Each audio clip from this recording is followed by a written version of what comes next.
শুভ সকাল বন্ধুরা, আশা করি তোমরা সবাই খুব ভালো আছো আর আমরাও খুব ভালো আছি। আজ হচ্ছে রবিবার, গণেশ পুজোর পরের দিন। আর কালকে সারা দিন ভিডিও করতে পারিনি, সরি। কেননা বুঝতেই পারছো, মা আর আমি একা হাতে সব কিছুই সামলেছি। আর আমার সন্ধ্যের পর থেকে জানি না কি হয়েছিল, পুরো কোমর থেকে পা থেকে খুব যন্ত্রণা। মা সব কাজ করেছে, আমি বিছানায় শুয়েই ছিলাম প্রায় সময়। তারপরে হচ্ছে রাত্রেবেলা 9:30টার মধ্যে খাওয়া দাওয়া কমপ্লিট করে ঘুমিয়ে পড়েছি। সকালবেলা উঠে রাজীব বলছে, মেয়ে কালকে 3টে অবধি জেগেছিল, তোমাকে ডাকছে মা মা করে।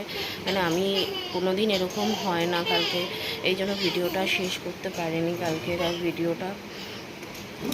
এই জন্য তোমরা কিছু মনে করো না, ভিডিওটা আমি এভাবে ইনকমপ্লিট করেছি। যাই হোক, আজ হচ্ছে রবিবার আর আজকেও আমাদের নিরামিষ।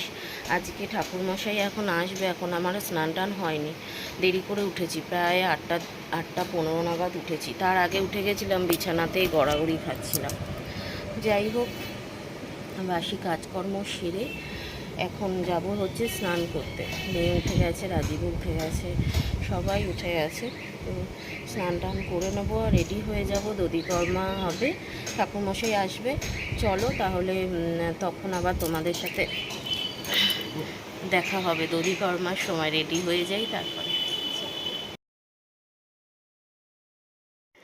আজ অনেক দিন পরে একটু শাড়ি পরলাম, ভীষণ ভালো লাগে মাঝে সাঝে আমার একটু শাড়ি টাড়ি পরতে।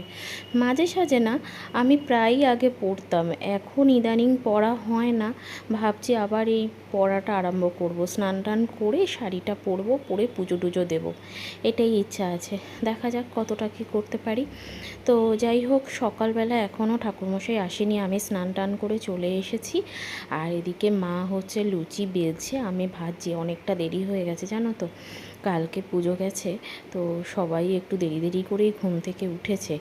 আর তার জন্যই আসলে টিফিনটাও দেরি হয়ে যাচ্ছে, প্রায় 10:30 মতো বাজে। মেয়ে উঠে গেছে ঘুম থেকে, মেয়েটাকেও একটু দেবো লুচি ভাবছি, দেখি কতটা কি লুচি খায়। আগে বেশ মেয়েটা লুচি টুচি খেত, বেশ একটা হোক হাফ হোক তার খেত। এখন ইদানিং দেখছি লুচিটা একদমই খাচ্ছে না। বাচ্চা কাচ্চা তো মুডেই চলে, কখন যে তাদের কি ভালো লাগে। যাই হোক, আজকে যেহেতু করছি, গরম গরম একটু দেবো, দেখি খায় কি না, না খেলে আবার অন্য কিছু করে দেবো। ফুলেছে ফুলেছে, ও মিষ্টিটা দিলাম।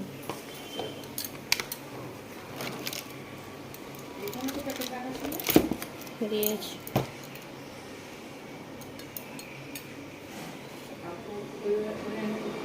এটা, হ্যাঁ, এটা থেকে এটা খাওয়াও, দেখো খায় কি না।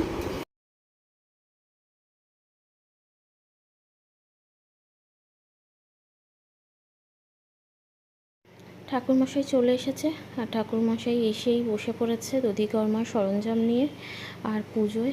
তো কীভাবে দিনটা কেটে গেল, গণেশ পুজো কেটে গেল। গণেশ পুজোটা সময় কি আর দাঁড়িয়ে থাকে আমাদের মতো।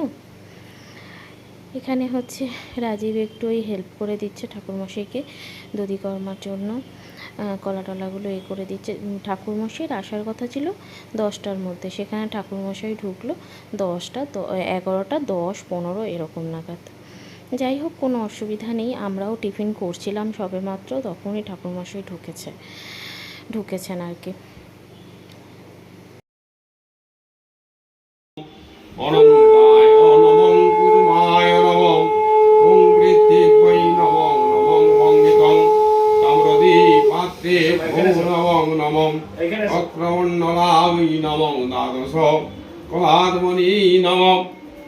মন্ডলায় ওং হিং জলায় নমো নমো ওং নমো গঙ্গে চং যমুনেশ্বৈব গোদাবরী সরস্বতী নর্মদে সিন্ধু কাবেরী জলেস্মিন সরণেহিং কুরুক্ষেত্রং ময়া গঙ্গা প্রভাসং পুষ্করাণি চং পূর্ণাঙ্গীতানি তৃতীয়ানি ওং অস্মিন কালে ভবন্তি ওং নমো হিং জলায় নমো ওং নমো সত্যবাতক ওং সংহন্তি সর্বদুঃখ বিনাশিনী ওং শক্তি। এইটা বললেও ঠাকুরমশাই এখন খুলে ফেলতে, খুলে ওই ঠাকুর বিসর্জন হবে তখন ঠাকুরের সাথে দিয়ে দিতে ঘটে। আর এইমাত্র ঠাকুরমশাই গেল। এখন আমাদের বরণ হয়নি, এবার আমি আর মা বরণ করব, তারপরে রাজীব যাবে বিসর্জন দিতে। ভাবছি আমিও যাব।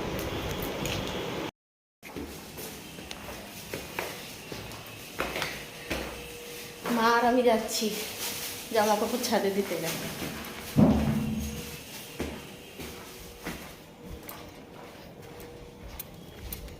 আরে কি রোদ!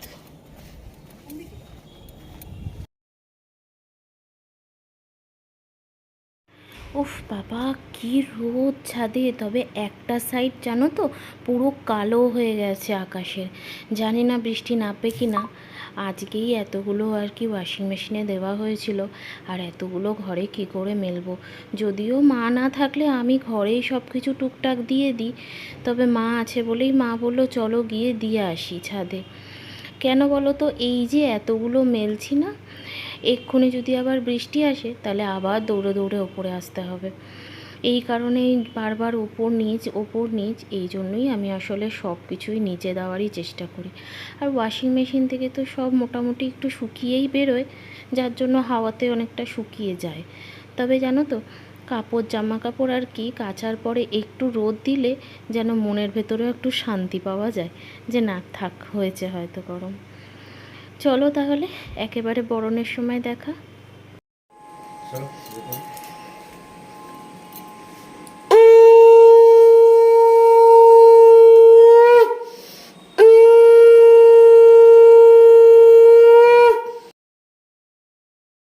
যেহেতু ঠাকুরমশাই দেরি করে এসেছে, তাই দধিকর্মা শেষ হতে 12টা বেজে গেছিলো।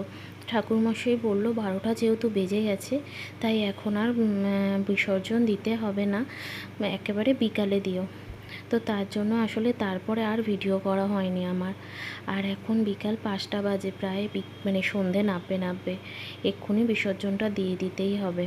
তো তার জন্য আমি মায়ের আগে বরণ করেছি, কিন্তু মা তখন ক্যামেরাটা ধরেছিল। আমি এখন দেখছি ক্যামেরায় ভিডিওটা না ঠিক মতো হয়নি। মানে আমার মুখ চুখ কিছুই দেখা যাচ্ছে না, দেওয়াল দেখা যাচ্ছে। মা আসলে এক হাতে ক্যামেরাটা ধরেছিল তো, আর এক হাতে মা শঙ্খ বাজাচ্ছিল। আসলে অভ্যাস না থাকলে যা হয়, কোনো দিন ক্যামেরা এভাবে ধরতে হয়নি, তো যার জন্য আর কি ধরতে পারেনি মা।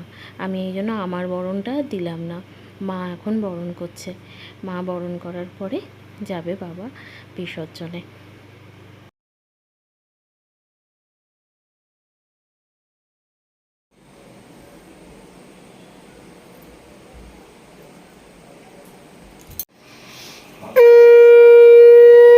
ডান দিক দিয়ে।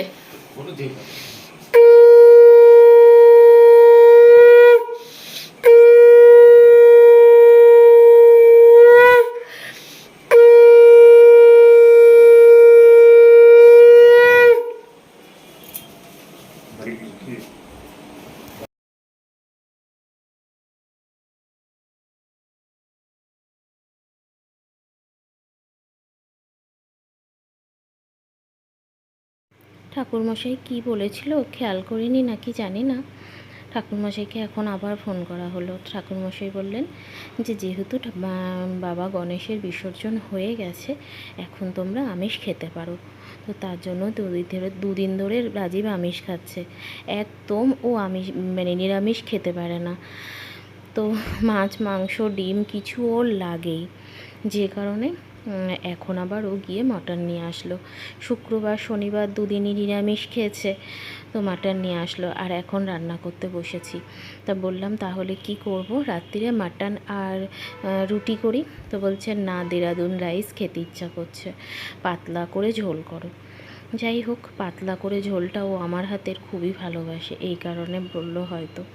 পাতলা করে ঝোল রাত্রিরে, আর দেরাদুন রাইসের ভাত, মানে দেরাদুন ভাত আর কি।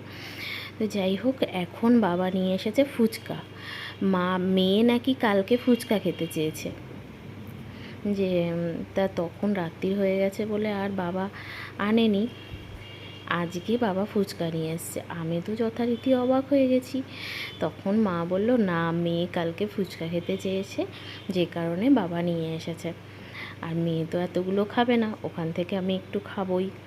আর ফুচকা বলে কথা, লোভ কি সামলানো যায় বলো তো? মা মেয়েকে ডাকছে, আমি বলছি দাঁড়াও, মেয়ে পরে খাবে, মেয়ের মা আগে খেয়ে নিক। আমি এখানে কড়াইতে চাপিয়ে দিয়েছি মাংসর জন্য, পেঁয়াজ ভাজছি। আমাদের মটন না প্রেশার কুকারেও রাজীব খায় না, ওকে কড়াইতেই করে দিতে হয়। আর দেখবে প্রেশার কুকারের মটন রান্না করা আর কড়াইয়ের মধ্যে মটন রান্না করা দুটো কিন্তু স্বাদ পুরোপুরি আলাদা হয়। যে কারণে ও মানে কড়াইতে খেতেই পছন্দ করে, যে কারণে কড়াইতেই করব মটনটা সেদ্ধ। আর টাইমও লাগবে একটু। যাই হোক, চলো, আমার মটন রান্না হয়ে গেছে। আর ভিডিওটা বড় করব না, এমনি অনেকটা বড় হয়ে গেছে। চলো আজকের ভিডিওটা এখানেই শেষ করি। যদি ভালো লাগে একটা লাইক করে দিও, আর এইভাবেই সাথে থেকো। সবাই ভালো থেকো, সুস্থ থেকো, সাবধানে থেকো। Tata, good night.